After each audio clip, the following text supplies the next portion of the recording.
Welcome to Praying Through the Bible, number 51, a prayer for healing from complaining. Numbers 21. Our young sons ran screaming to the protection of their mother.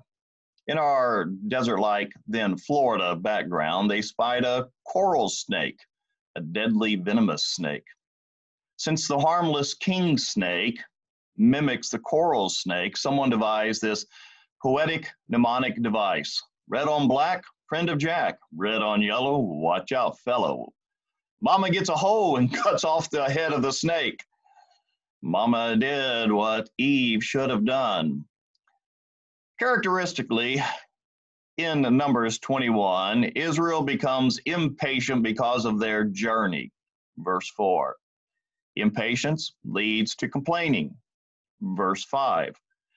But this trip is different, mind you, because there's no end of the journey for these curmudgeons until they die in the wilderness as God's natural consequence for rejecting the promised land.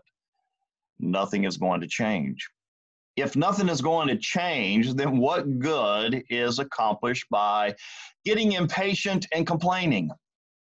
Reminds me of Niebuhr's wisdom in the Serenity Prayer. God, grant me the serenity to accept the things I cannot change, courage to change the things I can, and wisdom to know the difference.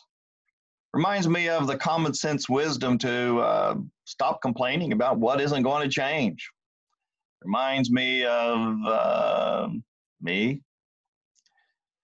Poetically, since they're complaining about the wilderness, God uses a natural consequence from the wilderness.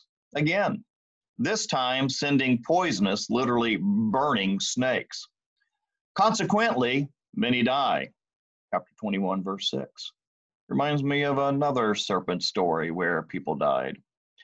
If you think about it, wasn't the serpent tempting Eve to complain about God withholding some blessing? Back to Israel.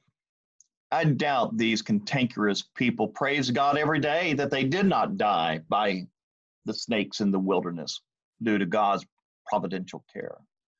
No doubt they never thanked God for his daily protection because they were too busy complaining about God's daily provision of life-giving manna.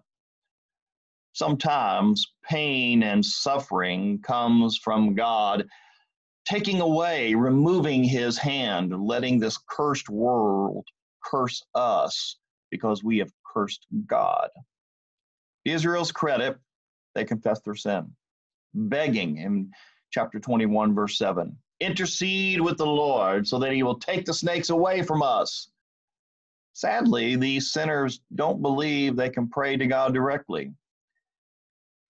As unworthy as sin makes us, it never makes God not want to hear from us.